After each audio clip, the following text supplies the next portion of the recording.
everybody, I'm Shelly Peters. This is the place to embrace the plant-based life. Today, I'm going to talk to you about how to throw your own birthday party. Yep, that's what I've been doing for 10 years. This is my 10th year doing it. And let me just give you a little bit of a background. So, I found myself 10 years ago in the middle of a divorce and really trying to pivot my life in a better direction. And despite the fact that my ex had chosen to stay in the house for far too long after we were working through the separation, I decided I needed to start throwing a fundraiser birthday party every year for myself. And my birthday falls on January 2nd.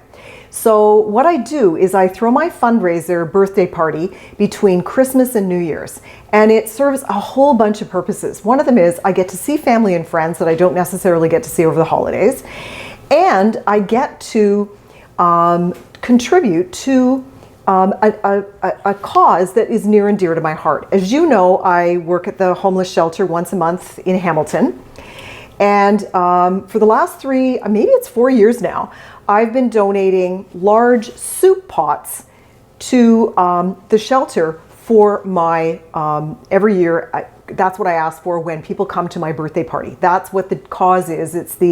It's called a pot party because I want everyone to bring a pot, because families who are starting over often find themselves without, a large pot where they can cook, chili or any sort of stews from their own culture, or soups, or whatever you would use a large pot for. And when you don't have a large pot, it makes it really, really awkward, and you have to rely on fast food, which is not what I want anyone to do.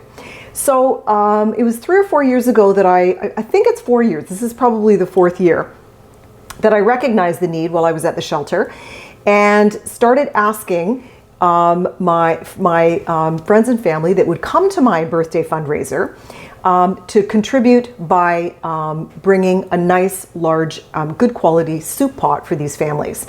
And my friends and family have been overwhelmingly supportive. It's been fantastic. And so I've been able to donate tons of pots, and they fly. Last year, Russ can confirm this, we brought the pots to the homeless shelter on the day that we were cooking with the residents.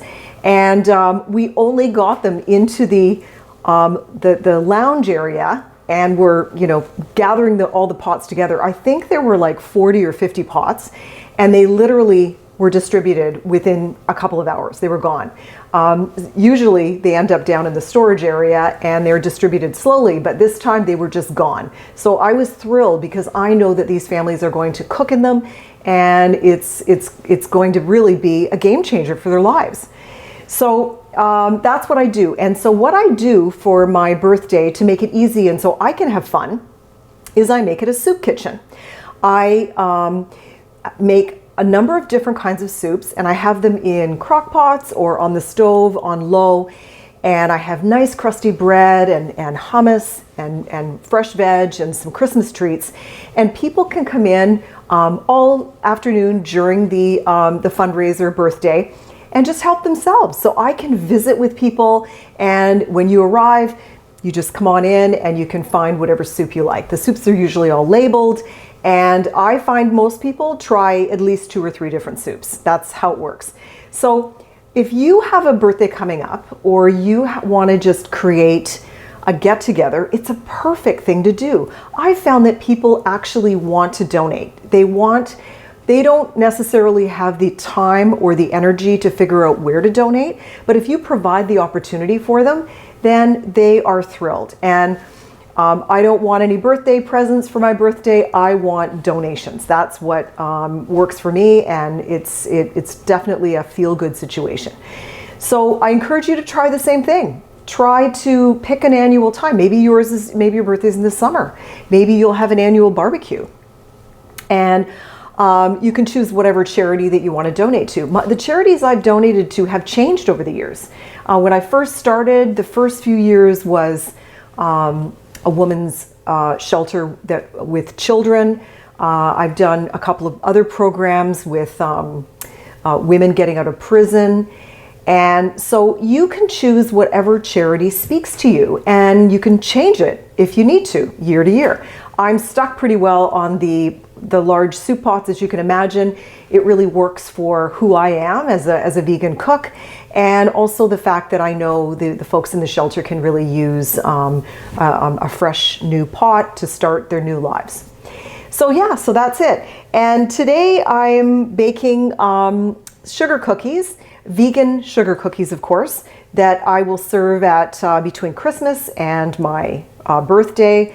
And yeah, so I veganized an old recipe out of the Hamilton Spectator many years ago, because I've been a vegan for 12 years. It's got to be close to 12 years ago, because I remember, I'm pretty sure it was the first sugar cookie recipe I tried, and it's turned out well. It's interesting because the sugar cookies themselves, before you ice them, have little flecks of light brown in them, because of course I don't use eggs, I use a flax egg. So there's actually flax in them.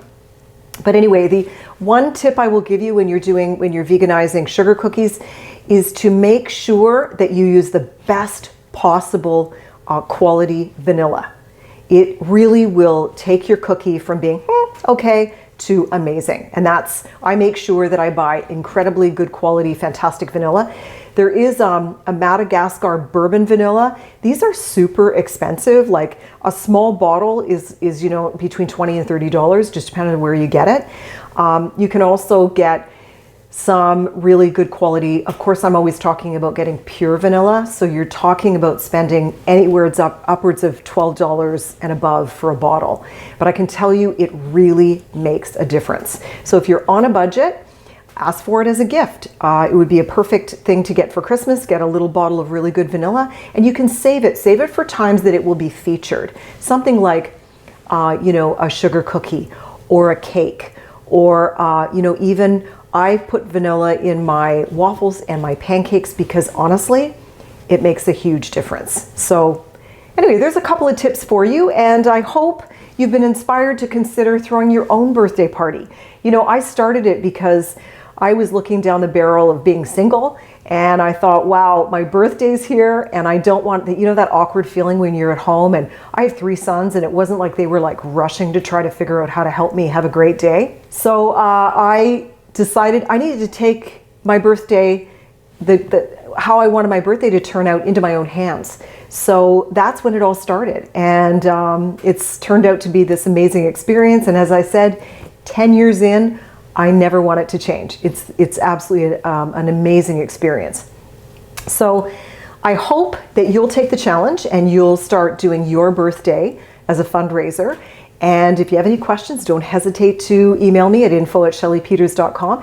And if you want to join me this year, if you're in the Oakville area and you want to join me at the Soup Kitchen, you need to bring a nice quality big soup pot for the family. That's sort of your price of admission, and you can come in and get a bowl of soup with us as well. So you can just email me to let me know, and I can give you more details at info@shelleypeters.com. So thanks for joining me.